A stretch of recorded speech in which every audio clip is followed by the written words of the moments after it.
Have you ever stopped, truly stopped, in the middle of your busy, noisy, distracted life and wondered what it might feel like to grow old? Not the kind of old age filled with laughter, surrounded by grandchildren and warm memories. I mean the other kind, the quiet kind. The kind where days pass unnoticed, where the phone doesn't ring, where you sit by a window, watching shadows move across the wall, wondering if the world outside still remembers your name. I didn't think it would happen to me. None of us do, I suppose. We say things like, "I'll never end up there," or "My children won't let that happen." And yet somehow, the road curves, the years slip by, and one day you find yourself in a place that was meant to be safe, but feels more like an echo of everything you've lost. This isn't just my story, it could be yours, or someone you love, and so I'm going to tell you the truth. Not out of bitterness, but out of hope. Because there are things no one tells you about what it really means to live in a nursing home. 6 hard truths, 6 quiet, painful, irreversible realizations. And I hope, by the time you reach the end, you'll understand why I wish I'd known them sooner. Before we begin, I invite you to subscribe to this channel. Not for me, but for yourself or someone you care about. Because aging deserves honesty, and sometimes one story can change everything. 1. Feeling forgotten, the empty chair, the silent phone. There's a chair in the corner of my room. It used to mean something. It used to be where my daughter sat, holding my hand, telling me stories about her job, her children, her life. Now that chair is just a piece of furniture, quiet, cold, untouched. The dust gathers faster than the memories. The phone beside my bed hasn't rung in weeks. I still glance at it sometimes, as if willing it to light up, to bring a voice, a laugh, a reminder that I'm still here, still part of someone's world. But most days it just sits there, silent, like me. People assume that being in a nursing home means you're well cared for, and in many ways we are. Clean clothes, hot meals, medication on time. But no one talks about the emotional hunger, the ache of missing voices, the longing for a hug that never comes, the quiet heartbreak of being left behind, not out of cruelty, but out of forgetfulness. I don't blame them. Life outside moves fast. Children grow up. Work takes over. The world forgets that we too are still living, not just existing. What hurts most isn't being alone. It's being left. Being the last thought at the end of someone else's long day, if we're thought of at all. I used to be surrounded by family. I used to be someone's someone. Now I'm just a name on a chart, a room number, a task on a shift schedule. And every day as the sun sets through the window and the shadows stretch across the floor, that empty chair keeps asking me the same silent question.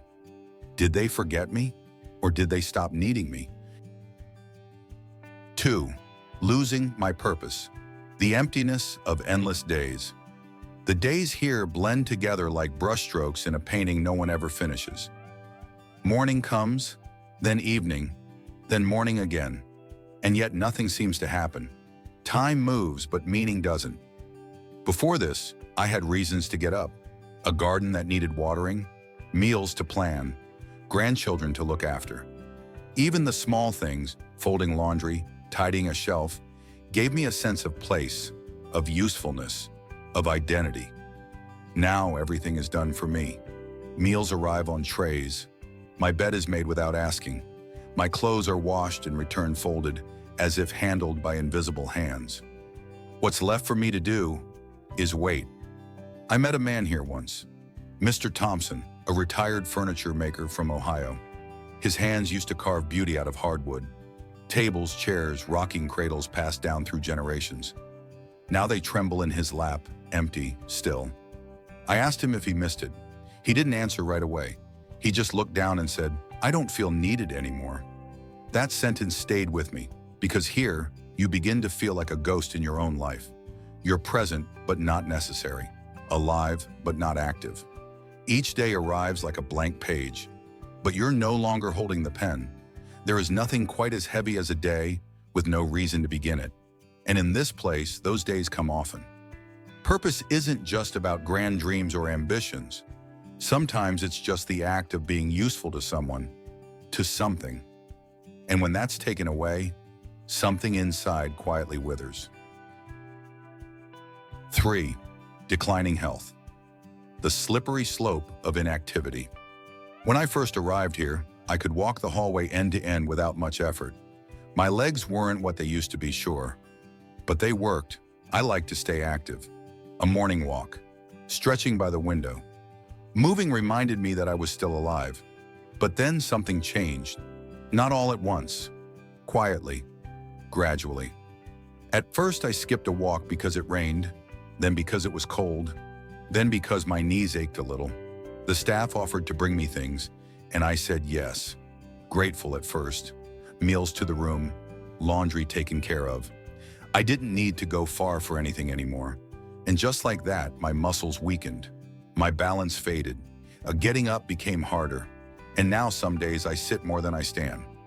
I think about Mrs. Davis, who lives 2 rooms down. She used to walk in and out of this place on her own 2 feet. I remember her smile, full of energy. Now she uses a wheelchair. She told me once, "It happened before I realized it was happening. One day I just couldn't anymore." That's the danger here, not neglect, but ease. The kind of ease that slowly drains your strength while whispering comfort in your ear. Inactivity becomes routine. Routine becomes weakness. Weakness becomes dependence. It's a slope, a slow, invisible slope. And by the time you see how far you've slid, it's already too late to climb back. In this place, losing your health doesn't look like a dramatic fall. It looks like sitting too long, accepting help too often, and forgetting that your body needs to be used, or it will forget how. 6. The one-way door. Realizing it's harder to leave than you think. When I first arrived here, I told myself it was temporary. Just a short stay, a little rest after the hospital, a safe place to recover before I returned home. I even kept my keys in the drawer for weeks as if I might use them again.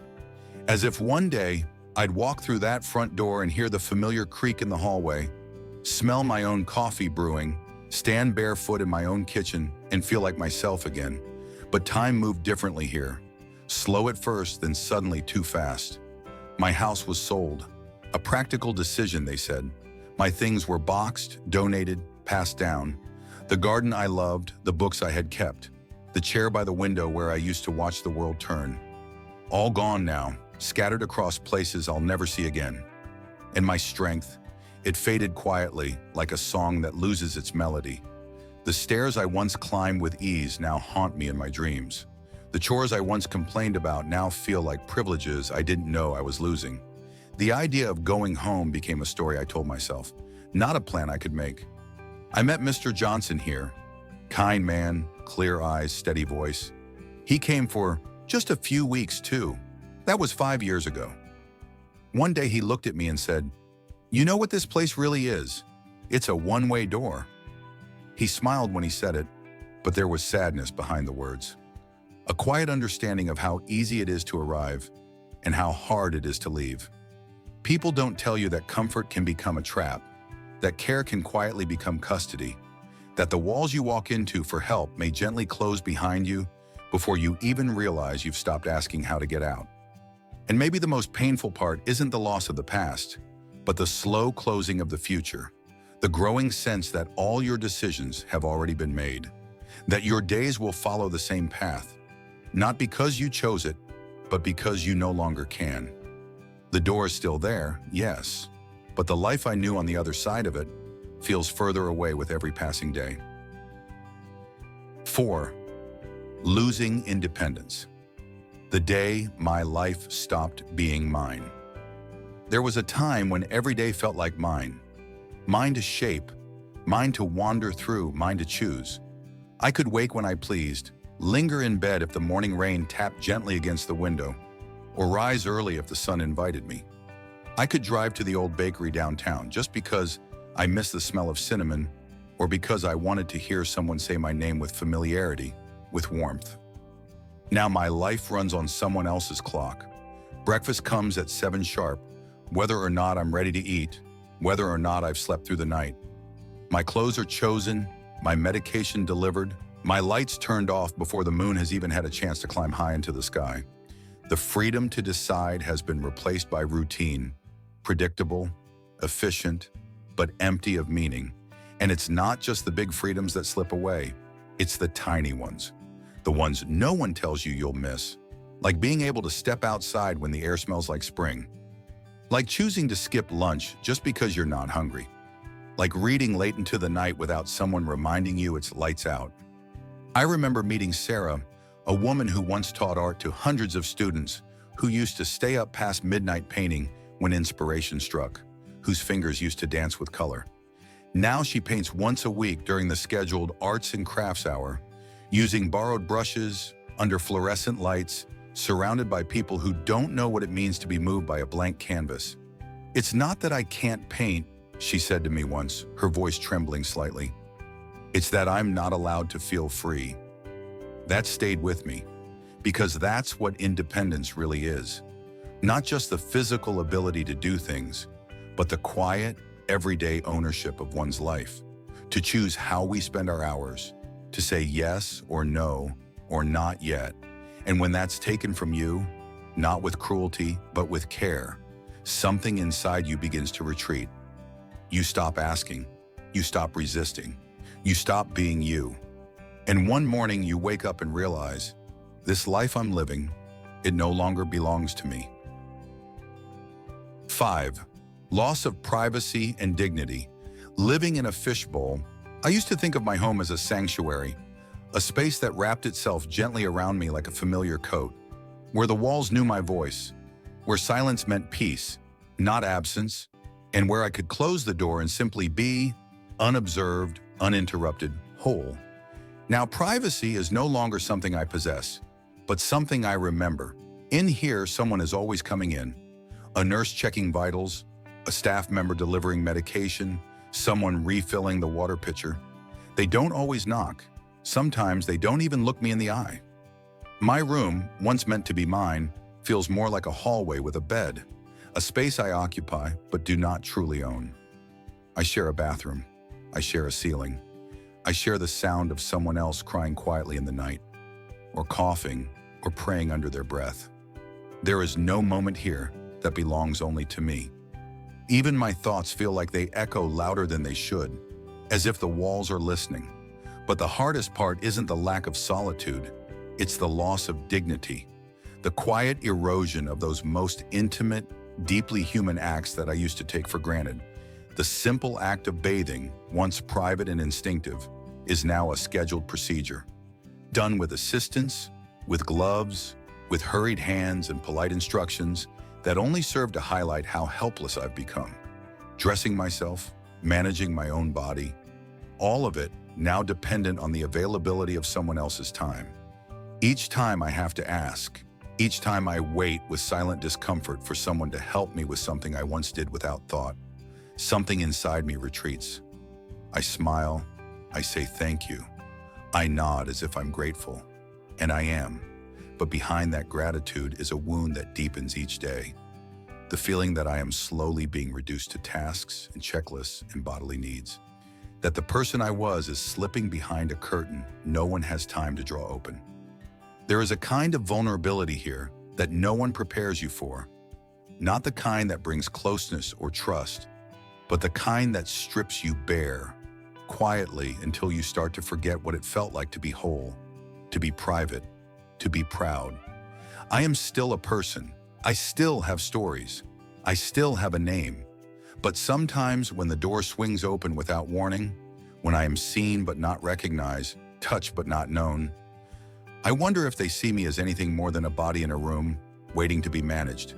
And that question, more than any other, is what hurts the most. The story of the nursing home is not just a story of walls and wheelchairs, of meal schedules and medication trays. It is a story of slow goodbyes, not just to people, but to parts of ourselves we never imagined we'd lose. It is a place where independence drips away like water from cupped hands, where purpose becomes a memory, and where dignity, so often taken for granted, becomes something you fight quietly to preserve. And yet, within this quiet world, there are still moments of grace, a shared glance, a memory that stirs the heart, a hand held without words. But these moments come like flickers. Precious, yes, but too rare, too fragile. This is not a story told to create fear. It is told to awaken you while there is still time. Time to hold your loved ones closer. Time to ask hard questions before it's too late. Time to protect what matters. Your freedom, your choices, your voice. Time to remind yourself and others that aging does not have to mean fading. Let these stories not be warnings alone, but turning points. Let them open your heart before the door quietly closes behind you. Because one day, it may be your chair by the window. And what you do now will decide whether that chair is filled with silence or with the warmth of a life still fully lived. If this video meant something to you, even just a little, please consider subscribing, leaving a comment, or sharing it with someone you love. Because the more we speak about aging with honesty, the more we help others live with dignity. And that is a gift worth giving.